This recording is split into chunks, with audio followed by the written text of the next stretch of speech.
Thanks, Karine. Do you consider Donald Trump to be a political rival of President Biden? I'm not going to speak to that from here. Well, you talk about Trump all the time. So do you consider him to be I don't talk about Trump all the time. ultra MAGA? You guys were criticizing his handling of COVID last week. You've mentioned his January 6th response a couple days ago. No. So can you say, based on all that, I didn't say anything about Mar-a-Lago. I'm just asking you if you consider the president to be... I'm saying from here, I'm not going to comment on that. Does the president still want to think that he would be very fortunate to run against Trump in 2024, like he has said before? Again, I'm not going to comment on... It's just I'm a not... quote from the president. In the next election, I'd be very fortunate if I had that same man running against me. Does he still All I think can that? tell you, Peter, is that the president intends to run in 2024.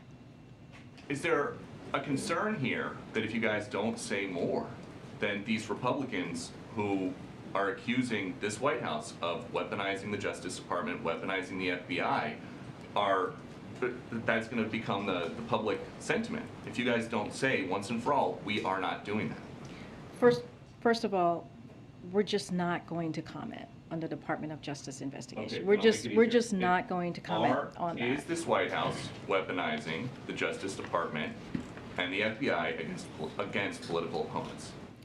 The president has been very clear from before he was elected, very clear on this. Hold on.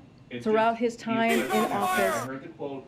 We will be playing the quote tonight at 6 o'clock. Is this administration weaponizing the Justice Department and the FBI against political opponents? Peter, the president believes in the rule of law. The president believes in the independence of the Department of Justice. That's a yes or no?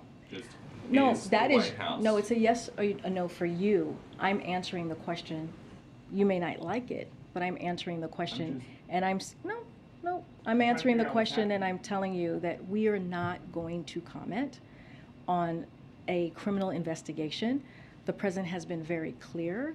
I laid out what his thoughts were back on January 7th in 2021 about how he saw the Department of Justice. And I'm just going to leave it there. We're not going to comment from here, from this White House, on a criminal investigation that is currently happening. Is there another White House? About the Inflation Reduction Act. Who around here decided that Americans were crying out for more interaction with the IRS? I don't understand your question. You have to say more. Do you think it's going to be popular when the 87,000 new employees hired by the IRS go around and start auditing people to pay for the Inflation Reduction Act? So it's very clear. The IRS commissioner was very clear on this. He said that on the record that this will only apply to those earning over $400,000. The commissioner said, and I quote, "These resources are absolutely not about increasing audit scrutiny on small businesses or middle-income Americans, as we have been planning our investment of these enforcement resources is designed around Treasury directive that audit rates will not rise relative to recent years for households making under $400,000. So this is focus on those who are corporate wealthy tax cheats that congressional Republicans wanted to defend.